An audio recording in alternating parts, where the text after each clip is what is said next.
Police અને શાંતિ સમિતિની બેઠક આજે મળી હતી, જેમાં મહત્વપૂર્ણ નિર્ણય લેવાયો છે। આ વર્ષે રાજમાર્ગ પર ઈદ નિમિત્તે જે જુલુસ નીકળતો હતો તે કાઢવામાં આવશે નહીં।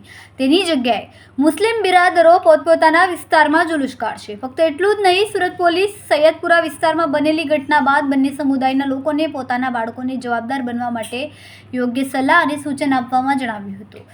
16મી સપ્ટેમ્બરે મુસ્લિમ સમાજ હાઈવે પર કોઈ જુલુસ કાઢશે નહીં। મુસ્લિમ નેતા કાદિર પીર દાદાએ જણાવ્યું કે શાંતિ સમિતિના બેઠકમાં લેવાયેલ નિર્ણય મુજબ 16 સપ્ટેમ્બર હાઈવે પરથી પસાર થનાર મિલાદ ઉલ નબીનું જુલુસ નીકળશે નહીં। તેના બદલે તે તમારા પોતાના વિસ્તારમાં અથવા તો તમારી શેરી અને વિસ્તારમાં લઈ જવામાં આવશે।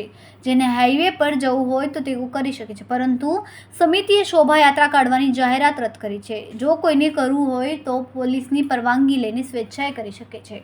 શાંતિ સમિતિની બેઠકમાં મહત્વની વાત એ હતી કે આ વખતે ઈદ નિમિત્તે શહેરના રાજમાર્ગ પર જે જુલુસ કાઢવામાં આવતું તે કાઢવામાં આવશે નહીં। સૌએ પરસ્પર સંમતિથી તેમના પોતાના વિસ્તારમાં સરઘસ જુલુસ કાઢવાનું નક્કી કર્યું છે। સુરત શહેરમાં ઈદ અને ગણેશજીનું વિસર્જન શાંતિપૂર્ણ થાય તે માટે સુનિશ્ચિત કરવાના હેતુથી સુરત પોલીસ સમગ્ર શહેરમાં 15,000થી વધુ પોલીસ કર્મચારીઓ અને સુરક્ષાકર્મીઓને તૈનાત કરશે। પોલીસ દ્વારા પ્રાપ્ત માહિતી અનુસાર ગણેશ વિસર્જન 17 સપ્ટેમ્બરે થવાનું છે અને 2 સપ્ટેમ્બર સુધી શહેરના 12 વિવિધ કૃત્રિમ તળાવોમાં 6,430 મૂર્તિઓનું વિસર્જન કરવામાં આવ્યું છે। બધી જગ્યાએ આપ જોઈ શકો છો, જેટલા બી અમારા પસાર થતા હોય છે સંવેદનશીલ વિસ્તારમાંથી, તો એમાં લગભગ જો અમારા પોલીસના કેમેરાઓ ટોટલ કરીબ અમારા 1600 જેટલા કેમેરા અમારા લાગેલા છે અને સાથોસાથ કોર્પોરેશનના બી કેમેરા लागेला है। ત્યાં हमारा धारा साहब श्री एमपी साहब ने ग्रांड में 300 अलग कैमरा आ विस्तारों में लागेला है, फकत आ विस्तारों में। तो अपना बात करिए तो लगभग जो 3000 आसपास हमारा सीसीटीवी कैमराओं है।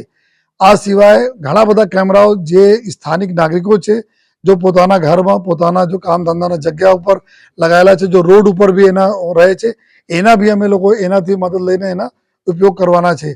સાથોસાથ जो वीडियोग्राफर જે રીતે મેં बताया, જ્યાં નથી कैमरा अमुक स्टेज में ત્યાં हमारा वीडियोग्राफर રહેશે।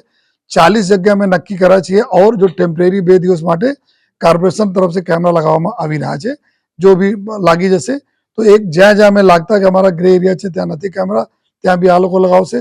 और ड्रोन से आखा पूरा सर्वेलेंस कंटिन्यूअस चालू रहશે कि गलियों में શું ચાલી રહ્યા છે, छतों में શું ચાલી રહ્યા છે। અને जो हमारी छत वाला धाबा पॉइंट जो टीम છે 320 धाबा એટલે 3-4 માણસો બધા ધાબા ઉપર રહેવાના છે।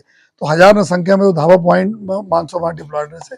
તો એનાથી બી અમે લોકો જોઈને કમ્યુનિકેટ કરીને સ્પેશિયલ ચેનલ નંબર એના આપવામાં આવેલા છે, જેથી કમ્યુનિકેટ કરતા રહીએ અને જરૂર પડે આ રીતે અમે લોકો પગલાં લઈ શકીએ છીએ।